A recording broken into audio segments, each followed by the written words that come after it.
Okay, for sanding, I initially start with this. This is just 80 grit sheet, and then I just wrap it over a flat block of wood, and just staple it on. And this I use for shaping, like the joints that aren't quite square. I'll just square those up, and it pulls off a lot of wood relatively quickly, so it just allows me to shape just spots where it just doesn't line up quite right due to my fantastic joinery skills. So we'll do that first, and then I do that by hand, and then after that I use a mechanical sander. I have this this guy here.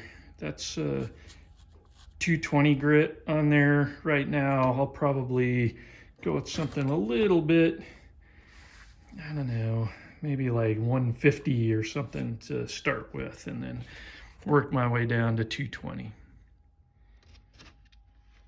So now we're just hitting this corner. It actually takes it down to smooth pretty quick. It's a real rough grit of sandpaper, and I use quite a bit of pressure here. And it leaves some big, deep, straight marks, but we clean those up with the finer grades of sandpaper later on. This is the inside that I'm sanding right now, so it doesn't have to be too perfect. Plus I'm going to paint and distress it, so it really doesn't have to be perfect at all, but I just want it to be relatively smooth, and that's it. Okay, so I've been sanding for a while. You can see all the sawdust everywhere.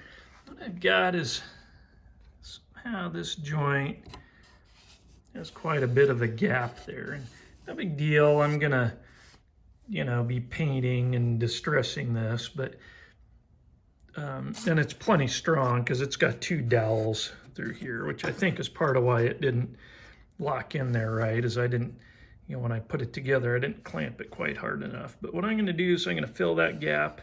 So I'm going to use a little bit of regular Elmer's glue, and I'm going to mix it in with this sawdust and use it as a filler, a wood filler in there. So the color will match. We're going to paint over it anyway, but it'll fill in that gap a little bit just so it looks a little bit better when it comes time to paint. All right, so what I've done is I put just a dab of regular Elmer's glue, and I take a little bit of that, and I'm going to mix with the sawdust.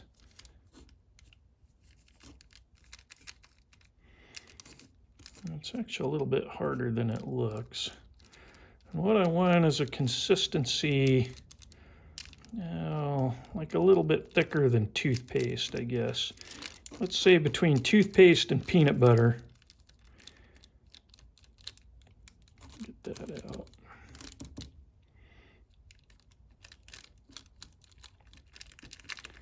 And I want it mixed in nice and well. Get a little bit more glue in there. And this actually, gives you plenty of time before it dries.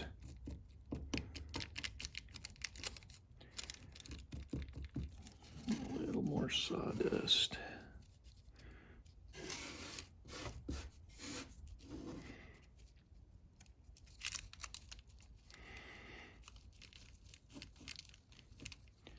All right, now I've got a pretty good batch here.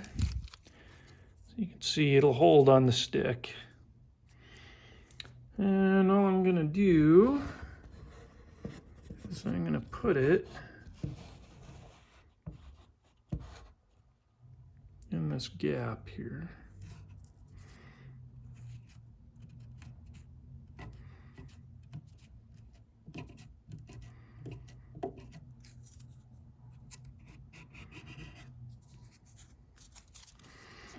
Looks like there's a little on the edge here too. And this is on, it's on the inside, so nobody's really going to see this, but I want it to look nice.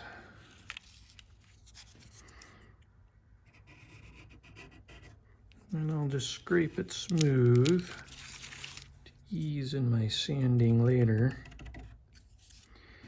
a lot of this glue up. I didn't do a great job of getting the glue out of there. So it's taken a lot of work with the sanding. Kind of sand that glue down.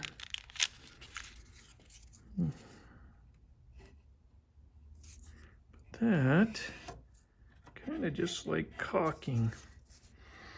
And there's our gap. Nice and filled in. It's pretty darn good. And then we'll sand that down after it dries. Hey, just one more thing to mention. When sanding, I'd get one of these little respirator things. This one I just got off Amazon. I think it's a knockoff of a 3M product, and it'll actually take the 3M filters, but just to keep that dust out of the lungs. Hey, so far, the first video's had 3 views. I made my wife and kids watch it, and then I've watched it twice, so maybe I'm just talking to myself, but anyway, I hope you get a kick out of it. You one extra viewer out there are shooting for 5 views and no subscribers by the end of the week. Thanks for watching. So I've got the tabletop done and finished sanded. It's looking pretty nice. And now I'm doing the shelf. So I've just got this little sander with 220 grit on it, and kind of just getting rid of all the little marks from that 80 grit sandpaper. It leaves some, if you can see, some pretty good scratches. It takes down, you know, a volume of wood pretty quick. But then you definitely have to go over it again to make it look a little bit smoother. So here we go.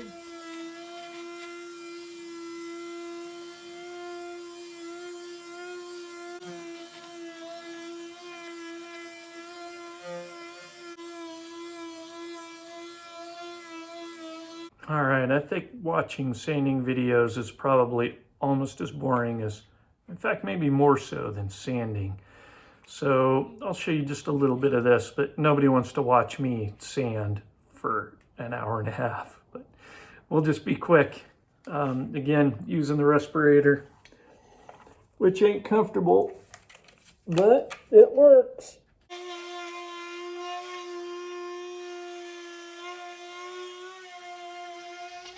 So the first thing I do is I use this pre-stain wood conditioner, and I just do that with a cloth. Just wipe it on with a cloth, let it wait about 5 to 15 minutes, and then wipe the excess off. Once I'm done with that, you're supposed to, within 2 hours, go ahead and stain. And I'm staining with this Minwax wood finish penetrating stain. And it's semi-transparent honey, number 272. And so that's the bottom shelf I've done, and I'm just getting started on the top shelf. So I have the bottom of it. So we'll get this one next. Just use one of these foam staining pads. It just makes it a lot easier. It's like a terry cloth on top with a sponge underneath. Just kind of dip it in the finish and then wipe it on.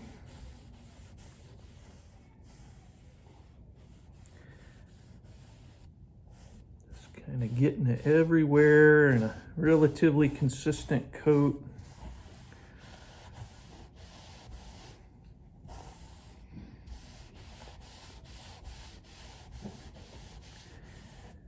And then I just kind of go through and get rid of any streaks.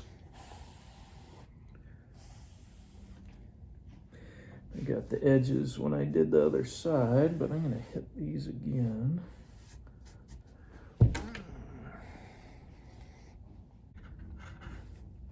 All right, and then we just let this dry, again, 5 to 15 minutes, just depending on how dark you want it to be. And then you wipe it off with a clean cloth. And that is all there is to it. The real trick is getting that glue out, so you can see where there's glue left on the surface, as it doesn't stain well. It's real light colored in there, so you want to get as much of that glue off as you can. And I think the bottom, yeah, you can kind of see the bottom of this one. Some light streaks right in here around the knot, right in that seam where there wasn't a lot of, my glue cleanup wasn't the greatest, but the top looks pretty good, especially for this rustic color. I think it'll be great. All right, now we just wipe it off to get our final finish, and then eventually we'll spray it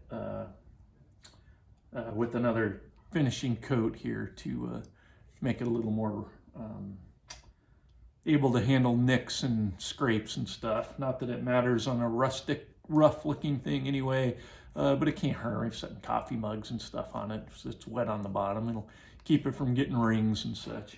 Anyway, here we go.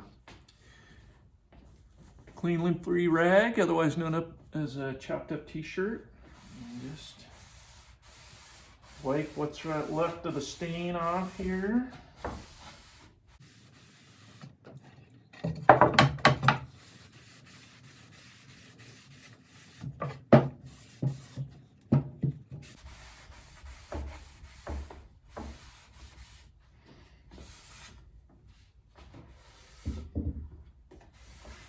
So I'm just going to throw a top coat on of some Minwax spray polyurethane to make that last a little better. So we'll get right to it.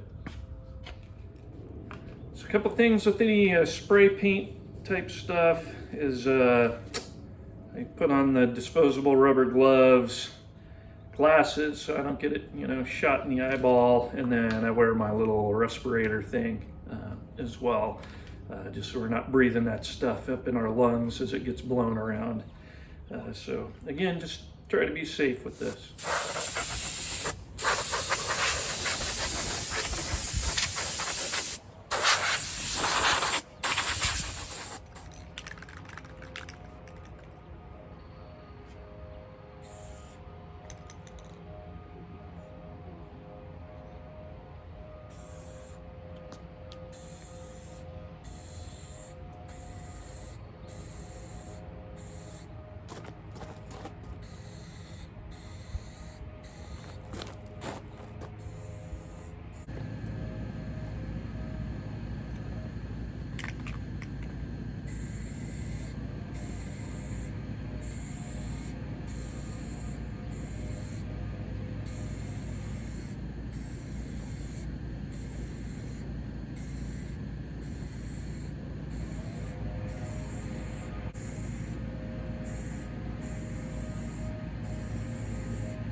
All right, now we're gonna hit the shelves here. So this is the underside of the bottom shelf. I'm just using this Minwax fast drying polyurethane. So we'll do about 3 coats on each one of these shelves here.